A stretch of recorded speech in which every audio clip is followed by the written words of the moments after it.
The recorder is a type of flute that's played vertically. It consists of a mouthpiece that works like a whistle connected to a tube with finger holes. Mass-produced plastic recorders are a staple of elementary school music programs. Real musicians, though, play finer wooden recorders.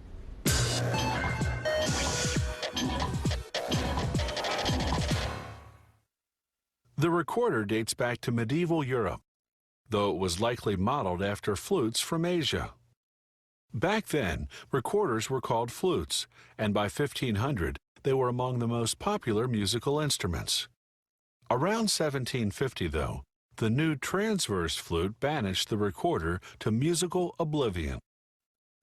It took a 20th century revival of music from the Renaissance and Baroque periods to bring the long-forgotten recorder some noteworthy attention.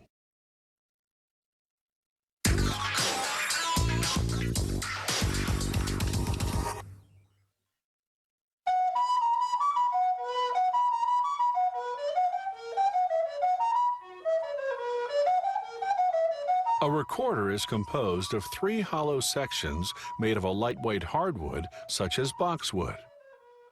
Crafting one section at a time, they find a portion free of cracks, knots, and other faults.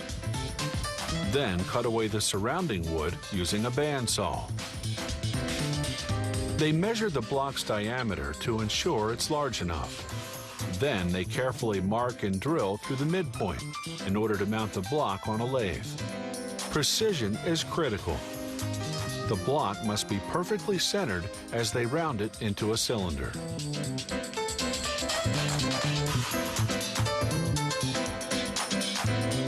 Next, they use a large drill to widen the inside hole, known as the bore.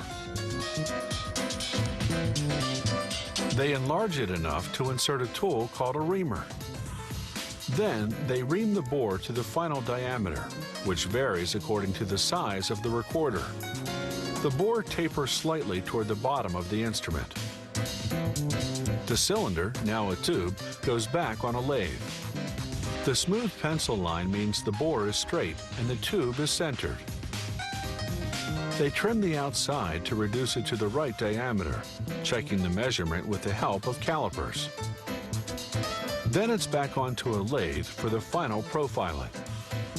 This is where the maker gets to flaunt his artistry, embellishing the tube with ornamentation typical of the Baroque period.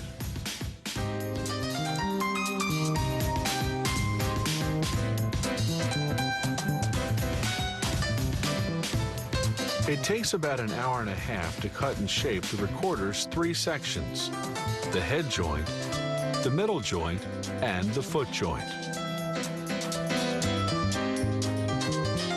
Now they smooth the surface of each joint with fine sandpaper. Then it's back to the technical tasks. Locking the middle and foot joints in a vise, they drill the finger holes, 7 holes down the front and 1 in the back for the thumb. For the recorder to play in tune, they must follow the precise measurements specified in the technical drawing. In the head joint, they cut a flat canal called the windway. It directs the air that's blown into the instrument. Next, they carve out a rectangular window with a sloped opening called the labium. The labium is what regulates the recorder's tone, the sound quality, so its size and angle are critical. The air the musician blows into the mouthpiece travels down the windway and hits the sharp edge of the labium. This creates a whistle effect, thanks to a block of wood closing off the top of the instrument. They use cedar because it never rots, despite years of hot air and saliva blowing on it. They complete the head joint by beveling the top. This forms the mouthpiece. Now they glue a thin layer of cork around all the joint ends. This creates a snug fit when the instrument's assembled. They test the recorder's tone and tuning, making adjustments to the workings if necessary. Next, they stain the wood, then wax and buff it to a shine. Recorders have a 2-octave or 16-note range, and they come in about 15 different sizes. The longer and wider the instrument is, the lower its register. The shorter and thinner it is, the higher the sound it produces.